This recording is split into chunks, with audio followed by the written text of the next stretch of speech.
Shalom. What does it mean to be a queer-friendly country? According to this Wikipedia article about it, being queer-friendly means that a country is open and welcoming to queer people, is non-judgmental towards LGBTQ people, and creates an environment that is, quote, supportive of gay people and their relationships, unquote. This definition of queer-friendly is quite obviously expressed through a neoliberal point of view. It states that it is a byproduct of a gradual implementation of gay rights, greater acceptance for LGBTQ people in society, and the recognition of LGBTQ people as a distinct consumer group for business. Yes, queen, I feel so much more accepted by society because I can buy a tacky rainbow shirt from Target. Slay! In other words I stole from African American vernacular English. Queer Marxist commentary aside, I'm sure we can all agree that the definition of a queer-friendly country are countries where queer people are welcomed, judgment-free, supported and respected by the citizens of that country, protected by the government, and live without fear of being murdered by some homophobe or transphobe. According to the Spartacus International Gay Guide, published in 2021, the United States is one of the most queer-friendly countries in the world, ranked 31st out of 202 countries and regions, based on their legislation as well as how well and how often their domestic companies market to the queer community. As a queer liberationist, as a Marxist, and as someone who lives in the United States, I've always looked at the placement of the United States so high in this rank as puzzling, to say the least. They're ranked lower than Canada, the UK, and Germany, but the US is ranked as more queer-friendly than countries like Cuba, which has had for decades way better protections for LGBTQ people and more constitutionally recognized LGBTQ equality than the US has today. Is it really accurate to rank the US so high? What about all of the legislation and policy, domestic and foreign, on a state and federal level that the U.S. upholds that makes the lives of LGBTQ people at home and abroad so miserable? After doing some research, I must say that I do not agree that the United States is a queer-friendly country. In fact, I'm actually inclined to believe that the U.S. is actually one of the biggest enemies to queer liberation in this whole world. I can already smell the type of comments that are going to be under this video from a mile away. Whoa, Anna, they'll say. How could you say that the United States is the biggest enemy of the queer community? Gay marriage has been codified into law. Our Secretary of Transportation is gay. This isn't like Iran, where people throw gay people out of windows and stone them to death. You have freedom. This is America. To those people, stop typing, don't hit send. Just because a problem is as bad or worse somewhere else doesn't mean that that problem isn't a problem. They are right that there are some queer rights in the United States, however. Let's start off with a timeline detailing the progression of queer rights and acceptance in the United States. Alright, here we go. Since the Stonewall riots organized by working-class, mostly black and brown queer people against queerphobia in 1969, there has been gradual, though hardly linear, progress in LGBTQ rights and protections in the United States. In 1970, the Christopher Street Gay Liberation Day March in Greenwich Village, organized by members of the Gay Liberation Front in New York in collaboration with other LGBTQ groups from as far as Boston and Washington, D.C., became known as the first Pride in history. In 1973, the Board of American Psychiatric Associations voted to remove homosexuality from its list of mental illnesses. In 1974, Kathy Kuzichenko became the first openly gay person to be elected to public office, and in 1977, Harvey Milk, a gay man, wins a seat on the San Francisco Board of Supervisors, which both allows him to introduce a gay rights ordinance protecting gay and lesbians in San Francisco from being fired from their jobs, and allows him to successfully campaign against Proposition 6, which banned gay and lesbian people from being teachers. In 1979, 200,000 people showed up to the National March on Washington for lesbian and gay rights, which amongst many things indicated to elected officials that there was a significant voting population of queer people and allies that were demanding gay rights, and thus the promise of gay rights could now be used to get their vote. This led to the Donkeys, the Democratic Party, to declare itself the first major American political party of only two, this is after all a two-party state, to endorse gay rights into their platform in 1980, as well as make a pledge to not discriminate against LGBTQ people in their party. They weren't the first party ever to do this, though. They were the first right-wing electoral party. This stance was taken much earlier by various Black Panther Party chapters and many queer liberationist and communist parties in the United States, but I digress. In the 1980s, ACT UP is founded and became a force to be reckoned with against HIV, AIDS, and queerphobia in the US. I had edited the whole video and I was about to post it on Patreon when I realized I forgot to include that in 1982, Wisconsin became the first state to outlaw discrimination based on sexual orientation. In 1987, another national march on Washington with hundreds of thousands of attendees demanded President Ronald Reagan to address the AIDS crisis, which he did not speak publicly about until the end of his presidency, despite AIDS pandemic being first reported on in 1981. In 1988, the CDC mails a brochure called Understanding AIDS to every household in the U.S. Approximately 107 million brochures were mailed. In 1993, another march on Washington, this time for lesbian, gay, and bi equal rights and liberation. It is attended by almost 1 million people. Amongst many things, they demand the recognition of same-sex marriage. In 2000, Vermont became the first state in the U.S. to legalize civil unions and register partnerships between same-sex couples. Some states followed suit. In 2003, in Lawrence v. Texas, the Supreme Court ruled that sodomy laws were unconstitutional, so gay sex finally became legal nationwide in 2003. In 2004, Massachusetts became the first state to legalize gay marriage, and in the coming 6 years, 4 states and the District of Columbia followed suit.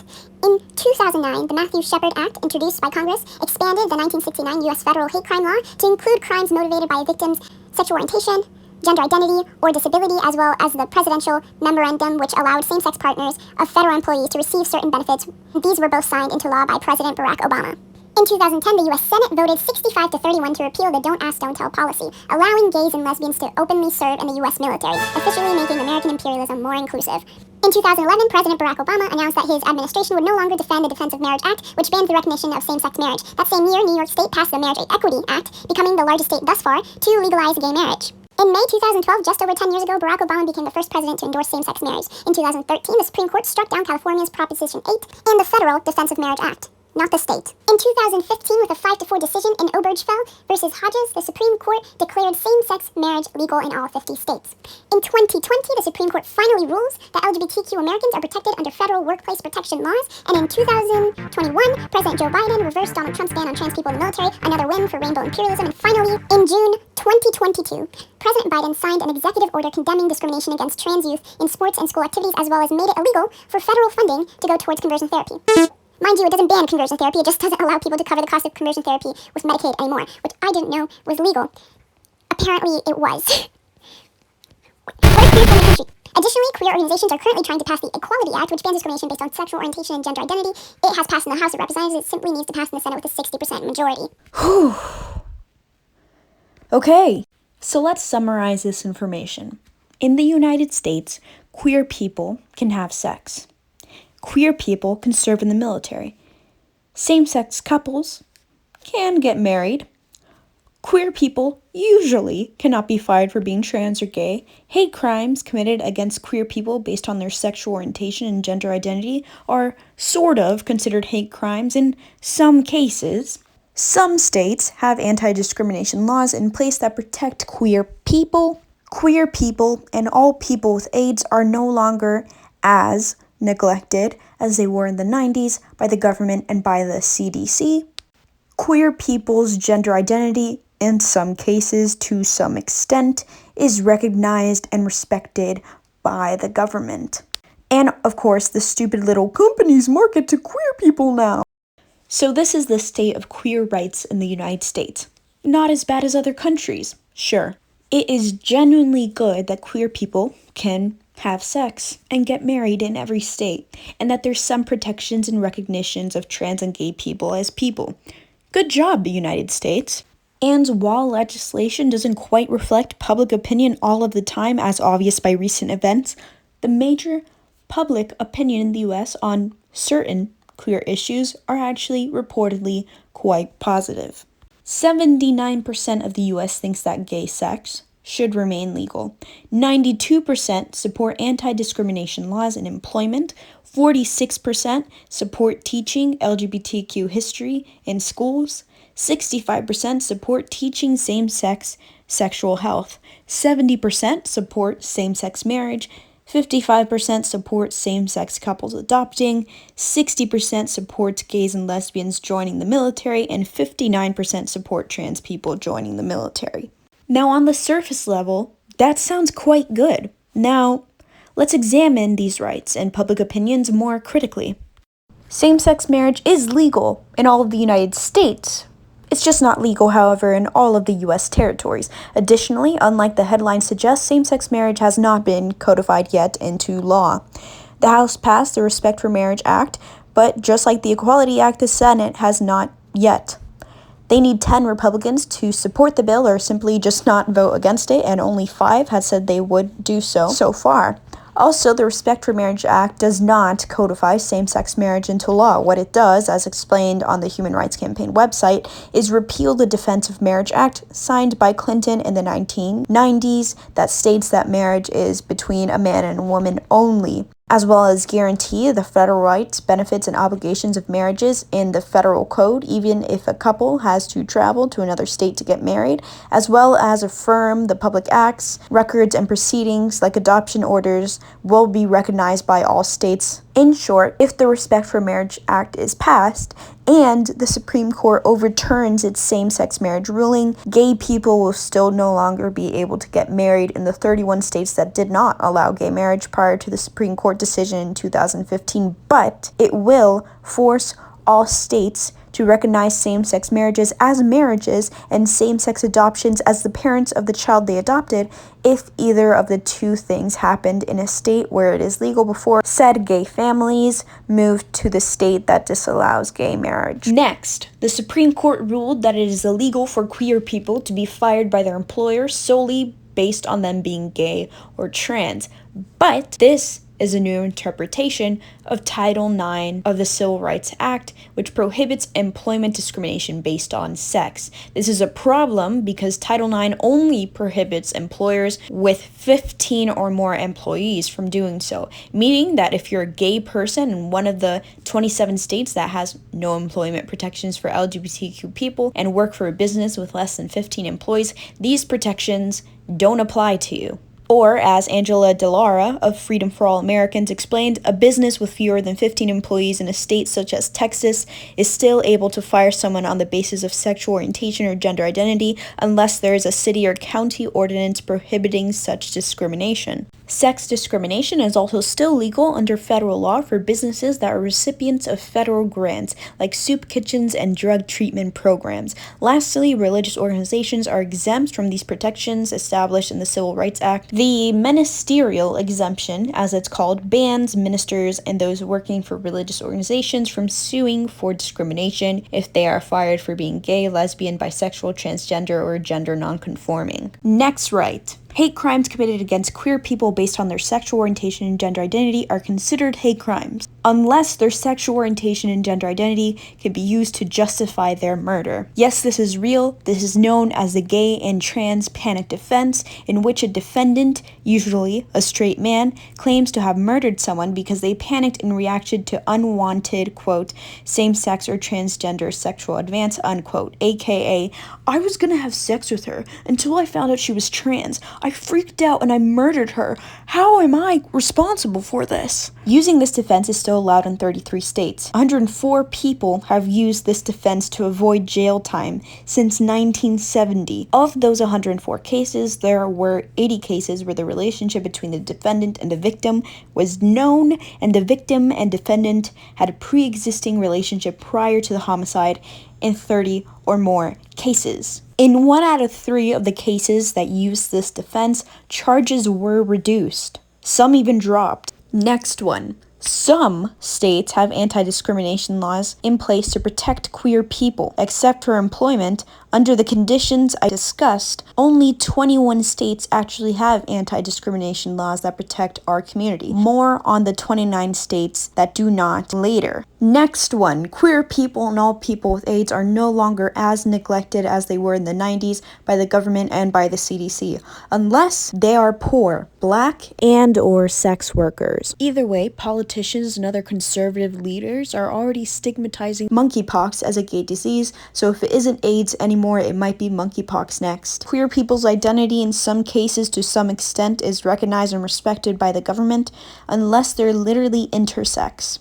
Unless they were literally born intersex, which is not even a gender construct. It is just a physical reality. The government refuses to recognize the reality that intersex people exist. They also refuse to recognize non-binary or gender fluid or generally people who do not identify either as a man or a woman. They do not respect those gender identities. In conclusion, as you can see, even some of the rights we do have under the red, white, and blue flag are quite limited. But let's take a closer critical look at the crumbs that the establishment has offered us. All of the rights and protections we do have in place for queer people in the US are assimilationist in nature. This is very evident in the lack of laws protecting trans, non-binary, and gender non-conforming people, as opposed to cisgender people who have same-sex attractions.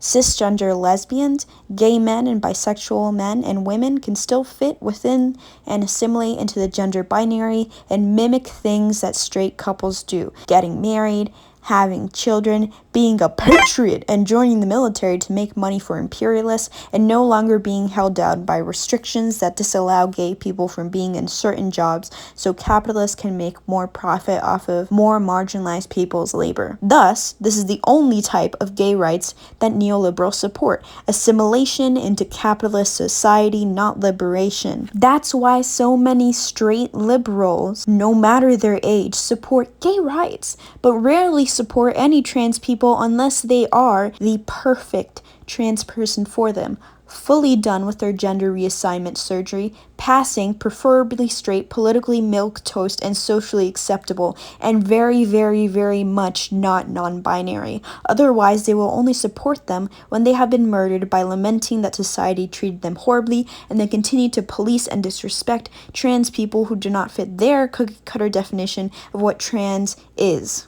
Straight liberals in the United States support our assimilation into the cis-hetero patriarchy, not queer and women's liberation from it, no matter what they say and what they claim. How many people of the 70% who said they were in favor of same-sex marriage in this recent poll that I showed previously would be avid supporters today of the Street Transvestite Action Revolutionaries, or STAR, a trans and gender non-conforming led organization that provided housing, support, and protection for homeless queer youth and sex workers? If I had to bet any money on it, I'd say that just like the 1970s, the answer is scarcely any, if not absolutely none of them. That's without even mentioning that they were a revolutionary, socialist, and armed group that actually seek to dismantle the very things these liberals' allies supposedly are against: homophobia, transphobia, etc.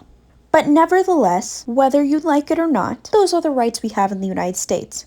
Assimilationist at best, bombarded with loopholes at worst. What of the ones we don't have?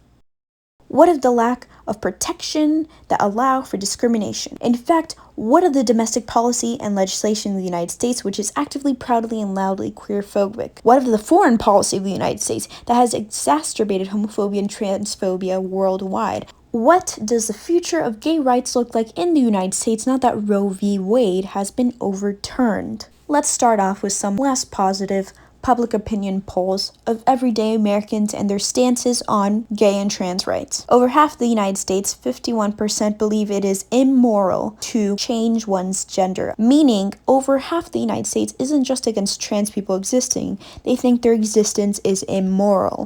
53% of the US is against allowing trans women in homeless shelters for women.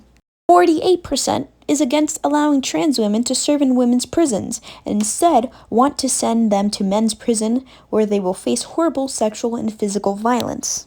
51% is against allowing trans individuals to use the bathroom that corresponds with their gender identity. 58% is against allowing trans women in women's changing rooms. 66% are against allowing trans people from participating in the sport of their gender identity.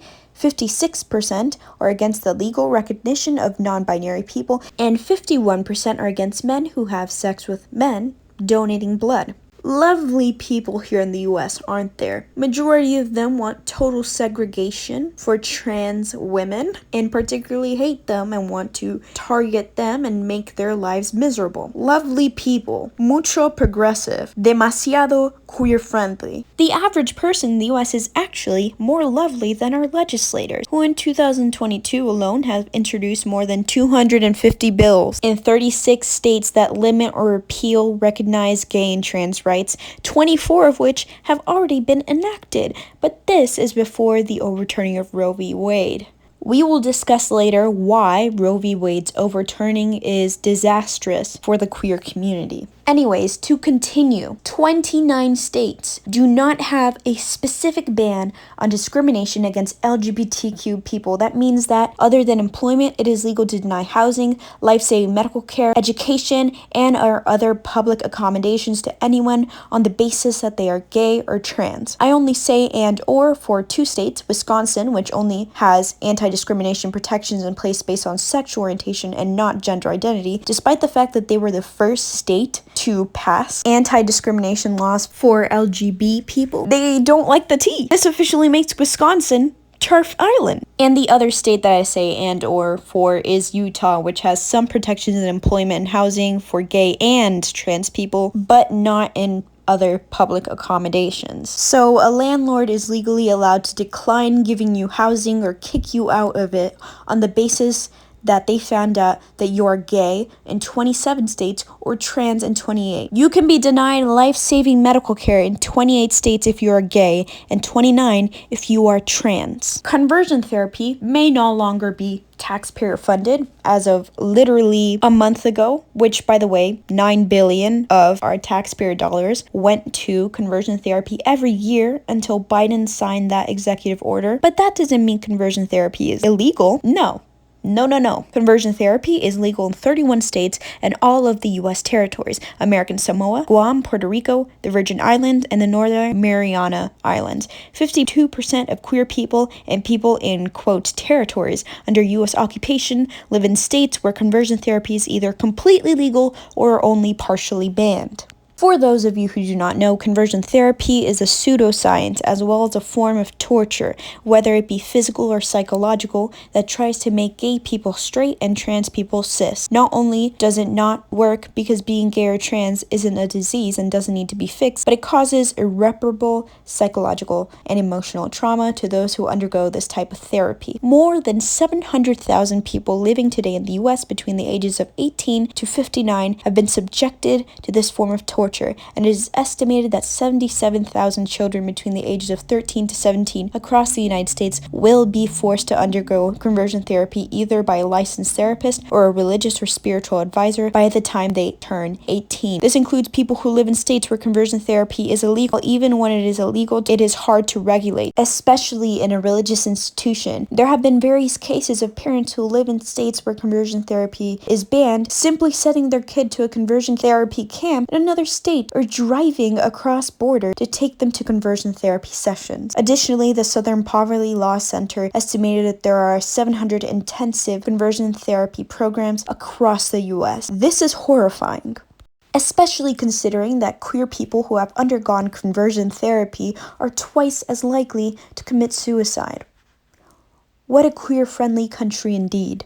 So queer-friendly, in fact, that hate crime statistics show that queer people are disproportionately targeted, with only 5.6% of the U.S. population identifying as queer, but making up 18.8% of victims of hate crimes.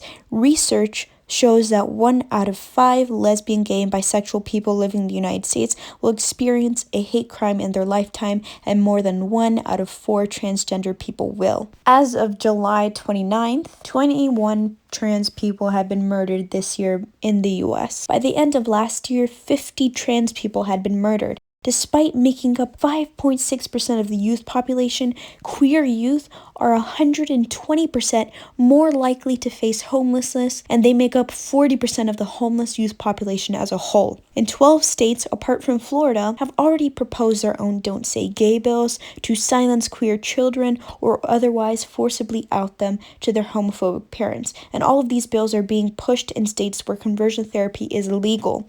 Additionally, the Don't Say Gay bill forces LGBTQ teachers to not talk about their spouses if they're in a same-sex marriage and take down photos of them and their partner. Finally, the reactionary, self-loathing alt-right's violence against the queer community are augmenting, with a U-Haul full of white supremacists headed to a pride event with the explicit intent of murdering queer people being stopped before they could complete their plot. With transphobia as the norm and trans people, drag queens, and other gender non-conforming people being accused of pedophilia, satanism, and what have you, and used as scapegoats to build up a more acceptable homophobic front that includes even those in the so-called center-left, which is really the center-right, trust that this rhetoric will lead to more premeditated murders of trans and other queer people in the United States. Besides, if queer political leaders in the United States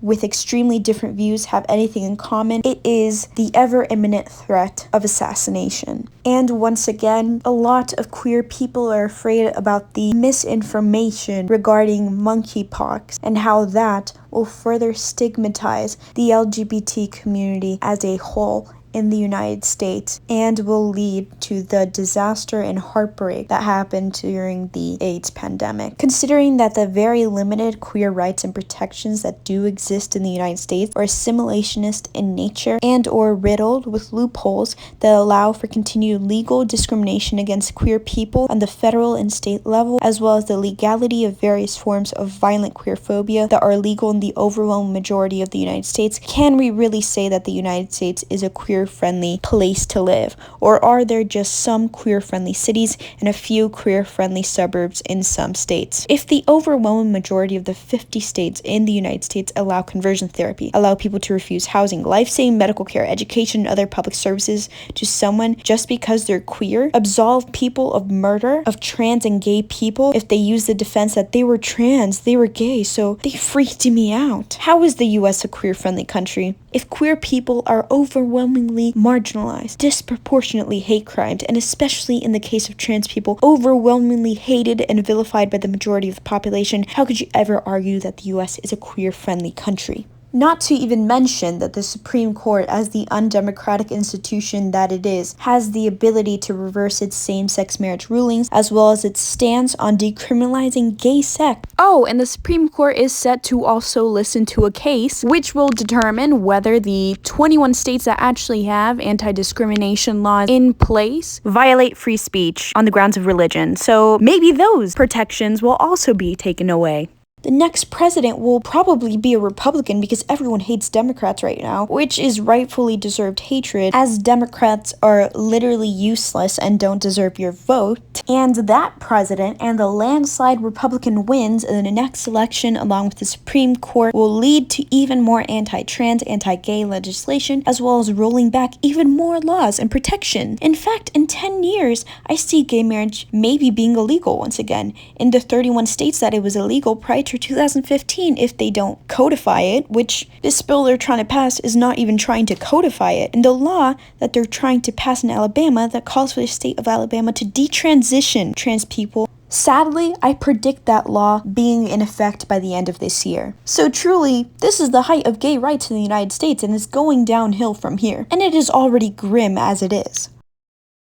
And yet, American liberals and so-called allies hate acknowledging that the United States is not a safe haven for queer people and only presents itself to be on the international stage when it is politically useful to do so, to position itself as the civilized, socially progressive force of good in this world that truly just wants to save queer people in these backwards, savage, black and brown countries by delivering freedom and democracy to them all. This liberation from queerphobia through freedom and democracy usually is referring to, of course, bombing that country into the Stone Age, invading the country and placing puppet leaders in power that are favorable to American interests, or otherwise placing nearly genocidal sanctions against the people of that country until they agree to kneel to American hegemony. But let's actually explore the claim that American foreign policy is a queer-friendly policy. Because after all, gay and trans people can serve in the military, and American politicians supposedly care about the well-being of gay people in Iran and offer queer people fleeing queer phobic, persecution, asylum, sometimes when it's politically convenient. So how could American foreign policy be anything but empowering to queer people? Well, since the end of World War II and the beginning of a little something called the Cold War, as well as the War on Terror and this new Second Cold War, the United States has backed nearly every single far-right, violently misogynistic, passionately queer-phobic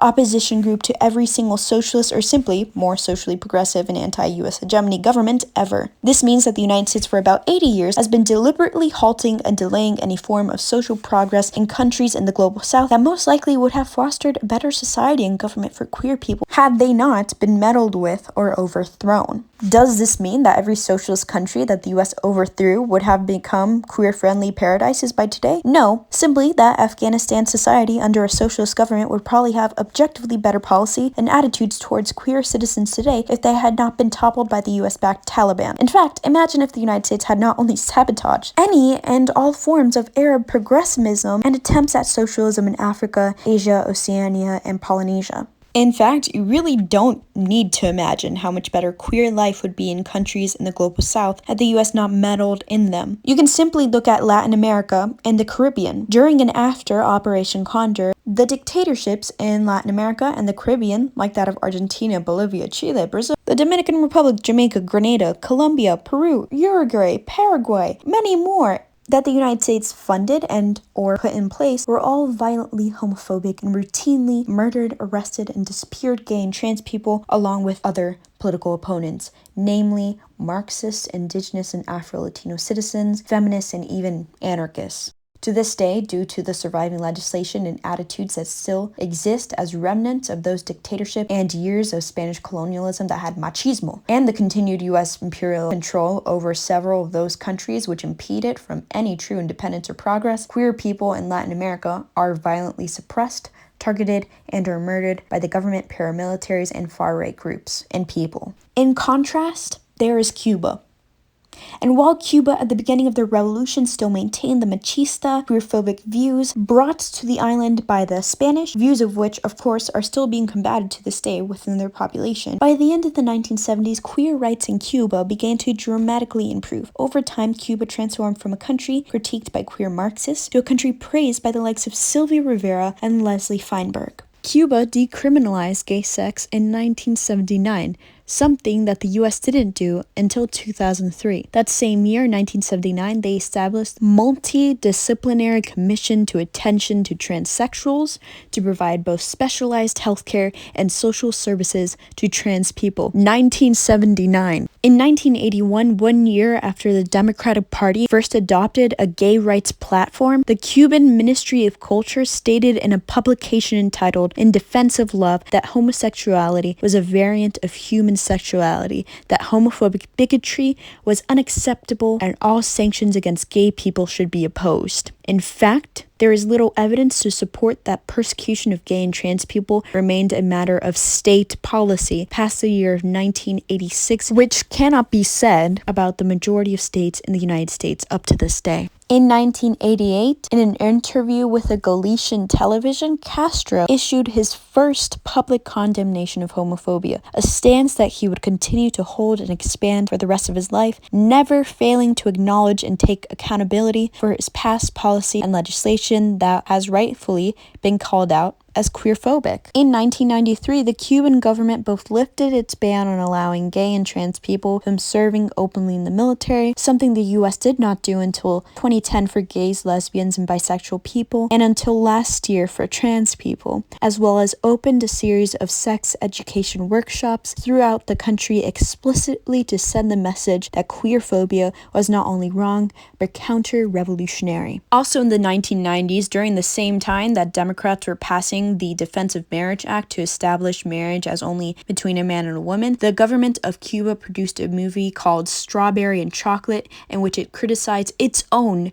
prejudice against and unjust treatment of people in the early 70s, once again demonstrating that they condemned their own past actions. Since 2008, and I think this is really awesome, trans Cubans have been able to have free sex reassignment surgeries fully covered by their health insurance, as the Cuban government believes, and rightfully so, that healthcare is a human right and life-saving medical care for trans people should be free of cost. Another stark contrast can be made with the United States, where trans people can be denied this life-saving medical care in the majority of states. In 2018, following an instance of homophobia against a gay couple at a bar, Cuba's official gazette published a decree outlining that any private business found to discriminate against clients based on their gender or sexual orientation could be fined 1,000 Cuban pesos and shut down. Meanwhile, in the US, people can still refuse baking a cake for queer people because of religious beliefs. Clearly, a lot of good stuff is happening for the queer community in Cuba, stuff that most definitely would not be happening if the United States had successfully overthrown the Cuban government and placed a Republican Gusanito Trump supporter as dictator like they've done over and over again in various countries in Latin America. And while there is still room for improvement, the Cuban government is determined to make that improvement. The final draft of the new legal code, supported by the overwhelming majority of Cubans, that would, amongst many things, legalize same-sex marriage and allow queer couples to adopt with zero restriction, unlike here in the US, is set to be voted on this September, and by its endorsement by President Diaz-Canel and many other government officials, it's looking like it's going to be voted in. And by the way, yes, I still maintain that these measures in particular are more queer assimilationist than queer liberationist, as countries like Argentina, Brazil, and Ecuador already had gay marriage for a while. And of course, I'm very critical of adoption in general. Cuba still remains the country in Latin America and the Caribbean with the most queer rights and protections, even without gay marriage and adoption. And if Argentina was able to legalize same-sex marriage back in 2010, despite the brutal American-backed far-right coup that sent progress in the country back decades, imagine what they could have achieved by this point in relation to gay rights without US meddling in their affairs. Just comparing queer rights in Cuba to queer rights in other countries within its own region, the Caribbean, like the Dominican Republic, Jamaica, Trinidad, and Tobago, proves that US meddling by putting far right-wing people in power and overthrowing socialist governments and progressive leaders is disastrous for gay rights. But the queer-phobic foreign policy of the United States is not solely limited to the backing of far-right ultra-conservative fascists, or the indiscriminate bombing and sanctioning of an entire country, including its queer community members. It's not just the pinkwashing tactics they use to justify their support for a settler colonial state that routinely threatens to out gay and trans Palestinians who refuse to ask as informants in aiding the ethnic cleansing of their own people, as well as doesn't allow gay marriage and has multiple people in their government who think that gay people are a disease, as well as collaborate in the past and in the present with ultra-conservative groups like the Lebanese Phalange to once again slaughter Palestinians, and whose biggest supporters in the US are far-right Christian evangelicals who are responsible for all the queer-phobic legislation and culture here in the US. What a shining example of queer acceptance in the Middle East, by the way. Or the fact that, at the same time, the United States tries to paint their funding and support for a fascist settler state as support for a queer-friendly democracy in the Middle East, they also support states like Saudi Arabia, are friends with and mourn the death of violently queer-phobic people like Shinzo Abe, and fund far-right groups all around the world who want to murder LGBTQ people. This includes the Azov Battalion, which Western media is trying to pinkwash right now. It's not even just that the supposedly queer-friendly American government does nothing to stop American capitalists and Christian fundamentalists like the owner of Chick-fil-A from directly funding efforts to pass death penalty laws against gay and trans people in the global south, as well as fund rabidly queerphobic and misogynistic Christian missionary groups to go to developing countries and engage in neocolonialism. In fact, the government of the US greatly benefits from this behavior because it helps to maintain US hegemony over those in the global south countries. It's not just all of that, it's also that the United States military has a history of being a hotspot for recruitment of the far right, and that American soldiers have a history of not only raping, torturing, and murdering women and girls, but also queer people, particularly trans women, gay men, and lesbians. In fact, when these American soldiers enact this violence on queer and trans people where they are stationed at, like against Jennifer Laude, the United States very often fully pardons them, which means that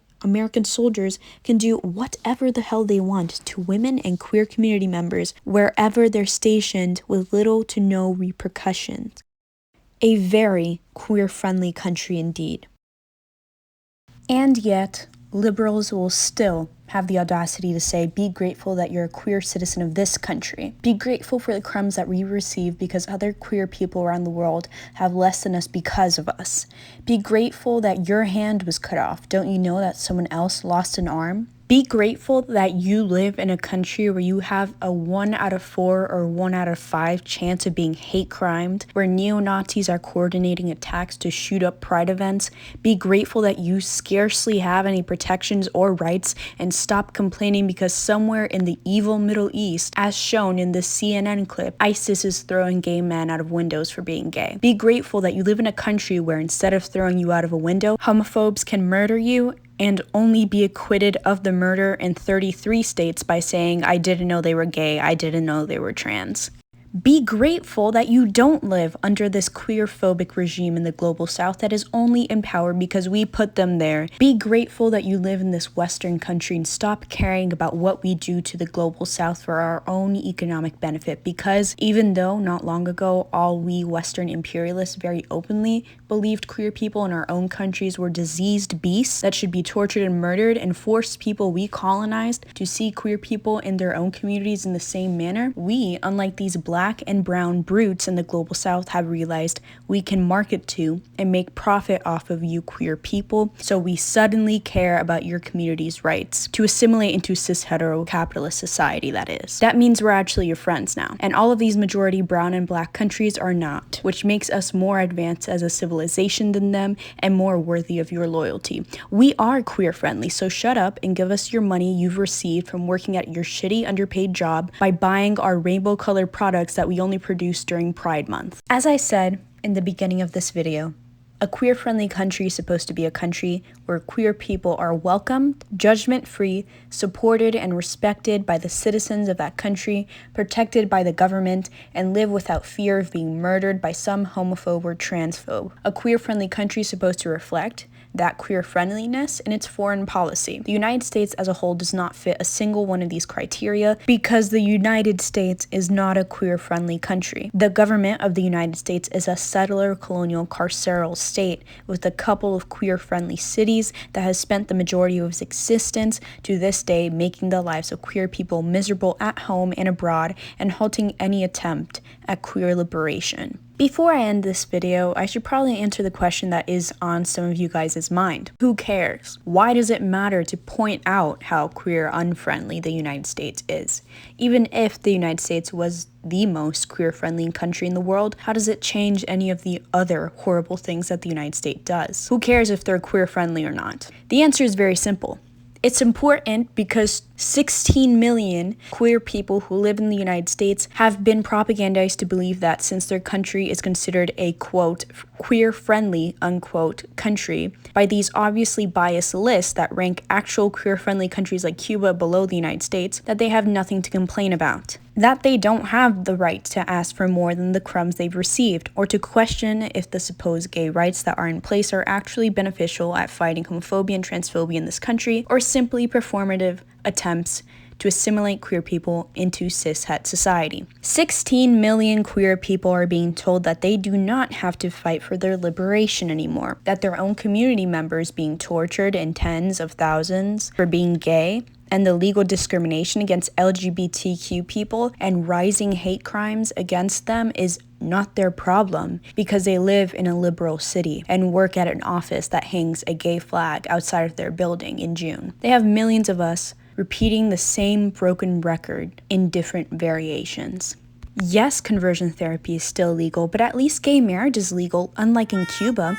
Yes, same-sex marriage might be overturned next, but you're acting like this is Iraq or something. Besides, we have gay bars and corporate pride. Stop complaining about corporate pride. Businesses used to refuse to work with us due to our queerness. We should be grateful that they sponsor our floats now. Besides, how could you be a socialist? Don't you know that communist countries were homophobic? How could you sit in the comfort of your home in the United States, a queer-friendly capitalist country, and hope for socialism, which has historically been homophobic? And why is it my problem as a queer person who lives in New York State if queer people are being forced to detransition in Alabama? Why can't they just move to a liberal state? Why would you choose to be gay in Alabama? 16 million queer people in the US have been brought up to believe that they have nothing in common with people in, quote, enemy countries of the United States. In fact, those people in those countries are homophobic enemies for wanting economic and political independence from the United States and other Western countries.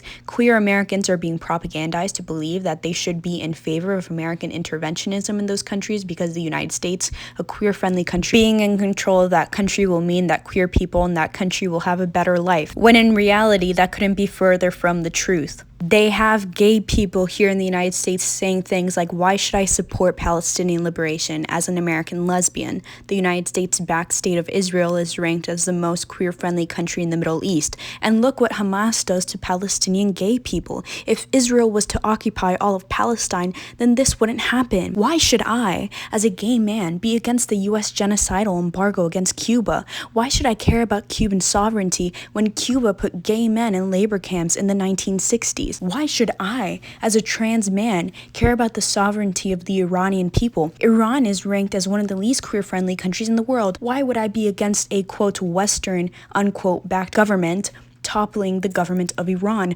Western countries are far more queer-friendly than Iran's governments. Why shouldn't they be in control of Iran's government instead? Why shouldn't we be in control? What these propagandized pro-American imperialist views, called homo-nationalism, actually do is create a divide between actual queer working-class people in countries like Iran, Palestine, Cuba, that are fighting against American imperialism, as well as queerphobia within their society, and the American queer community, which views them as self-hating traitors to the international queer community for being against American domination and for the decolonization of their homelands, when in reality, it is the American queer community that sides with American imperialism that is the true self-hating traitors to the international queer community. What homo-nationalism truly does is silence queer working-class people like in the Philippines, Uganda, and Saudi Arabia, who are subjected to the homophobic and transphobic violence from governments funded and backed by the United States and American capitalists in conversations about the United States' relationship to queer rights. In fact, they're most often silenced by those same queer community members in the United States. These same queer community members that support genocidal embargoes against the Cuban people because gay labor camps, they banned pride, will then turn around and defend U.S. support and funding of neo-Nazis in Ukraine. All of this bootlicking for a country that does not provide basic protections and rights for queer people beyond assimilationist ones. All of this bootlicking for a country that does not care about them. The U.S. is a queer-friendly country rhetoric queer Americans are propagandized to believe usually leads to literal queer people defending homophobes against other actual queer people, especially queer liberationists and anti-imperialists. This rhetoric also teaches queer people to justify or downplay their own oppression at home. This rhetoric keeps the suffering queer community in the United States silent, loyal, and obedient to the United States, an enemy to their own liberation. In short, this rhetoric seeks to divide the queer working class from the rest of the international queer working class, which it exploits and oppresses, and the working class as a whole as well. It is the interest of the United States to make sure 16 million of their citizens believe that the U.S. is their friend, and that working class people like them, queer or not, in their own country and around the globe, are their enemies. It teaches them that anyone that stands against U.S. hegemonic and imperial rule and anyone that opposes capitalism is an enemy to queer people, when in reality, it is the United States itself that has arguably caused more queer suffering and halted more progress towards queer liberation than any other country since the end of World War II.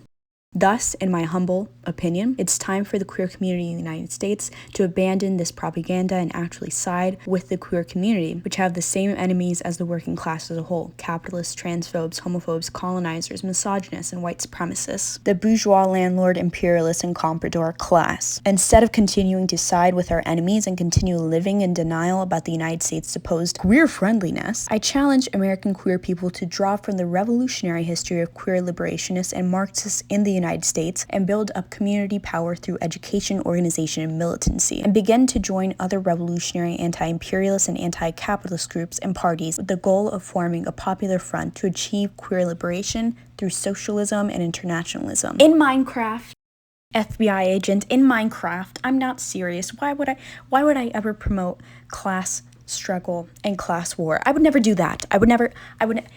Girl, I would never do that. It's time to stop siding with those who wish to murder and oppress our community, and let's actually start working towards building a better world that is queer-friendly, unlike the United States. If you'd like me to make more videos detailing more about how to find revolutionary organizations, some tips on how to build up community power, or essential reads in both revolutionary queer theory or Marxism in general, please let me know in the comments. I'm trying to make this account be more women's liberation and queer liberation oriented, but for now I hope this video was somewhat interesting or thought-provoking, and feel free, please, to support me on my Patreon if you want to see more of my video essays like this. That's all for today. Adios, kasamas.